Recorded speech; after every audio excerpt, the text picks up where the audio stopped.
Shalom, dear friends. This week, I wish you a Shabbat Shalom from a tunnel where there's an incredible echo. What am I doing here in the dungeons? Very simple. There's a dramatic moment in this week's Torah portion when God gives the Jewish people the Holy Torah on Mount Sinai.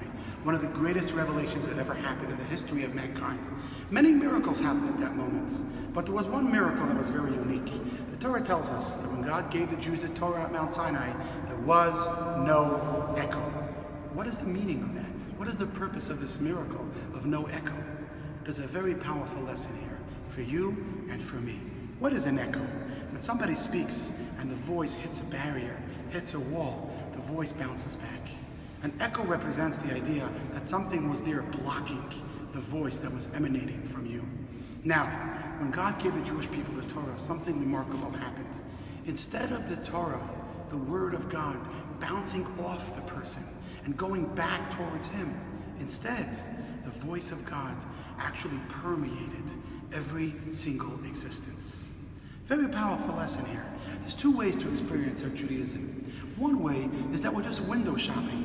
We go through life, we have the life cycles, we have the Brit, we have the baby naming, we have the bar mitzvah, bat mitzvah, wedding, all these wonderful events, Torah classes, Jewish experiences, birthright, Israel, but that's all experienced as a window shopper. That's interesting, that's neat. That's not me. I'm just observing this as an outsider. That's an echo. That means that the voice is hitting a barrier and bouncing right back. But there's a deeper meaning here, and that is that at Mount Sinai, God reminds us that we need to experience our Judaism as something which is internal, something which becomes part of us, something which permeates our existence. That's the reason why there's so much alcohol in Judaism. Friday night, we kick off Shabbat dinner with a cup of wine. Every holiday, every life cycle event involves a glass of wine. Why is it? Because wine is the only substance that you feel. If you drink water, it just goes away. If you drink wine, it gets to your head. We need to feel Judaism. Judaism needs to be part of who we are. It's not something we do. It's something we breathe, something we live. I have a good friend who's a news reporter.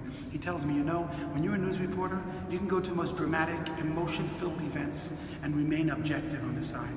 You can go to the funeral of a baby who was killed, or you can go to a dramatic moment of a wedding of somebody who got married late in life or someone's only child, but you don't feel the joy.